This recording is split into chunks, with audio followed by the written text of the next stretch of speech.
Welcome back to another episode of the Speakeasy Health podcast, where we speak about hormone health topics in an easy way. I'm your host, Rocsi, and I'm a certified nutritionist and hormone health coach and a huge advocate of women's health. The Speakeasy Health podcast offers a refreshing perspective into how to tackle hormonal imbalances such as period irregularities, PMS, gut symptoms, and more, taking into account various aspects of health and looking at health as a full circle approach to healing. Throughout the podcast episodes, I focus on uncovering the root causes of hormonal imbalances and sharing practical tips to support you back to health, either from my own work with my own clients or from the occasional guest expert. Let me walk you through how easy healing gets to be. Welcome to today's episode on a truly interesting topic. Why is gut health so crucial for cycle health and period health? So nowadays, gut health is a topic that is very hot, but its impact on the menstrual cycle is very rarely researched or explained. So let me talk to you about why that matters so much. Today, we're going to explore how a healthy gut can support hormonal balance, how an unhealthy gut can lead to period problems, and what can you do to support a healthy gut to resolve your period problems. I'm going to give you some actionable tips and actionable methods that you can incorporate so that you never have to worry that your period is irregular or painful or your period is PMS-ridden just because you have a gut imbalance. We have so much to cover, so let's get started. First off, let's break down what I mean by gut health. So your gut helps you break down foods, absorb nutrients from the foods, and also eliminate waste. And it's also home to trillions and trillions of bacteria, which are known as your gut flora, which play a significant role in your overall health, including your hormone health. This is all nice and cool, but what does that even have to do with the menstrual cycle? Well, our cycle hormones such as estrogen and progesterone can be heavily influenced by our gut.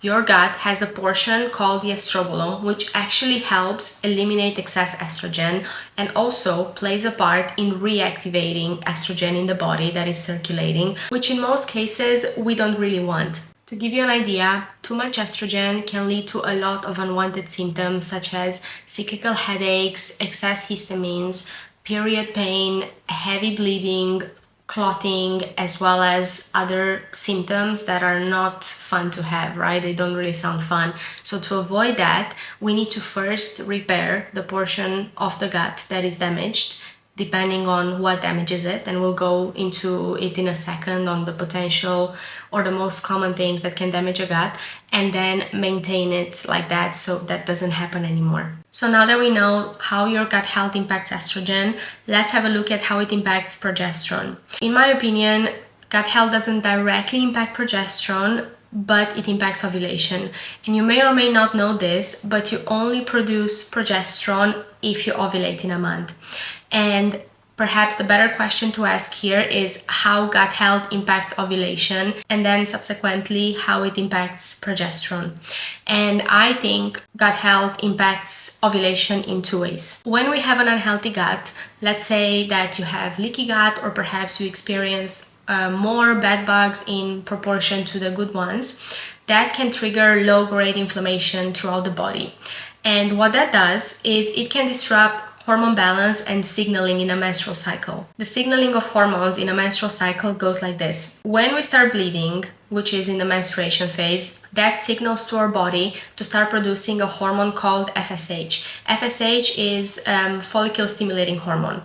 That means that the follicles in our ovaries are starting to grow. As the follicles in the ovaries are growing, they produce more and more estrogen, preparing the body for the next phase, which is ovulation. Close to ovulation, LH, which is luteinizing hormone, and FSH rise sharply to allow that follicle to rupture, which triggers ovulation and the production of progesterone, culminating in a bleed, and then the process starts all over again. Inflammation in the body due to gut imbalances can lead to disruption in the signaling process that I just explained, which can lead to anovulation or disruption of ovulation, and later on it can lead to disruption in the menstrual cycle, making it irregular, making it more painful, or introducing other symptoms such as the ones that I spoke earlier, such as PMS, because progesterone is the relaxing hormone that allows you to stay calm, and PMS can come with a lot of anxiety and mood swings, in addition to sore breasts or other symptoms like cyclical headaches. Another way in which an unhealthy gut can impact ovulation and progesterone production and later on the menstrual cycle is if your gut is unable to absorb the key vitamins and minerals and nutrients required for a healthy ovarian cycle. These key nutrients and minerals are zinc, iron, and calcium. And if you didn't know this, the gut is where nutrient absorption happens, more precisely in the small intestine, and that can be hindered, that ability to absorb the nutrients and minerals needed can be hindered if your gut is in an unhealthy state, leading to many issues in the body, but one of them being an irregular menstrual cycle. Also, as many of you may already know, gut health plays a crucial role in our immune system because 70% of our immune cells are located in the gut, and a disruption in the gut flora can lead to inflammation throughout the body, which can disrupt the hormone process and later on the menstrual cycle. Chronic inflammation, just like excess estrogen, can manifest in many ways, such as debilitating period cramps, heavy periods, and even mood swings during your cycle. So now you might be wondering, what can I do to get a better gut health for better periods? And before we dive into that, I will give you a list of very simple things that you can do. You need to find what is killing your gut, basically. And I have a list of the most common things that can impact your gut health, and I want to share them with you so you have a think about it, and then you know exactly how to approach the problem. A diet lacking variety and consistency is the number one thing that I see in my clients.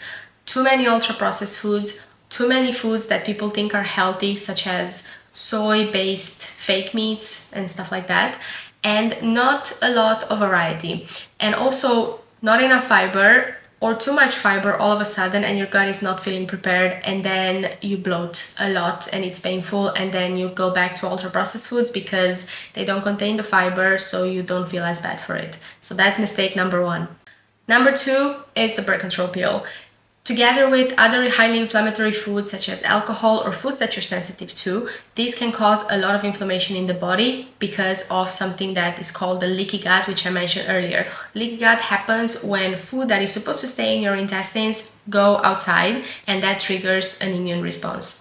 Number three is other diseases of the gut such as Crohn's, SIBO, IBS, IBD. I talk about all of this inside my membership, Hormone Premium, and I offer proven strategies that will help you support healing them so you can have a healthier menstrual cycle. I will leave the link in the description of the episode if you want to access it and start working with me on this. Okay, so now that you know what are some of the most common reasons why your gut is unhealthy and how it affects your menstrual cycle, let me give you some actionable tips that are so easy regarding how to bounce back from post-birth control pill and how to diversify your diet and keep it consistent. I will not be giving you any tips on SIBO, IBS, IBD, and other diseases of the gut because those are highly personal to every person, and I would need to know you better so I know what information to provide to you. And as I said, I will leave the link in the description of the episode if you wish to join Hormone Premium and work with me on those specific diseases. But let's jump into a few actionable tips for you so you can just bounce back and regain your gut health. Number one, to not get overwhelmed and start diversifying your diet is to start simple. Choose one meal that you want to change and start diversifying it a bit more. And don't try to include a lot of things all at once because you will feel lost and overwhelmed and you will quit. So just one meal, choose. I would recommend breakfast. Include probiotics in your diet such as kefir, kimchi, or sauerkraut. You first need to create the bugs in your gut before adding fiber because as humans, we do not have the capacity to process fibers. That's actually food for your gut bugs. It's not food for you at all. And they need to be there to eat it so that you don't get bloated or gassy or get in pain and get stomach burns because there's no one there to eat the fiber. So first incorporate sauerkraut, kimchi, and other probiotics and fermented foods in general, then start increasing your fiber intake. Number 3 is once you added the fermented foods in, now it's time to increase your fiber intake. And I would suggest that you start with soft fibers from fruit or cooked, because that is much easier on the stomach and you can avoid the bloating. And last piece of advice that I have for you is limit processed foods as much as possible, and also artificial sugars. The reason for that is that they can disrupt the gut flora and also increase inflammation, and you don't want that when you're trying to heal your gut. Once you know all these 4 tips and you incorporate them daily, you're ready to move on to external factors. Manage stress. High levels of stress can lead to inflammation and digestive issues, easily hindering the process of healing your gut. Practices like yoga, mindfulness, or even just taking a few deep breaths can help a lot your parasympathetic nervous system to calm your body. Whatever works for you that makes you feel relaxed. For example, yoga and meditation, they just don't work for me. I'm a person that likes movement with her relaxation. That's why I opt for walks in nature or grounding, which is basically the process of taking your shoes off, your socks off, and just like walking barefoot on the ground, either directly on the ground or in the grass, which activates the parasympathetic nervous system. But again, another thing is that it's an action. I need to walk. Doing things like yoga and meditation actually stress me out because I just am not the type of person that sits still, and that's why the other things work better for me. So you need to find what works better for you and not do things that can stress you more, like a 10-step skincare routine, or really trying to sit still and meditate for 15 minutes. Maybe try interactive meditation or guided meditation, or try walking as well.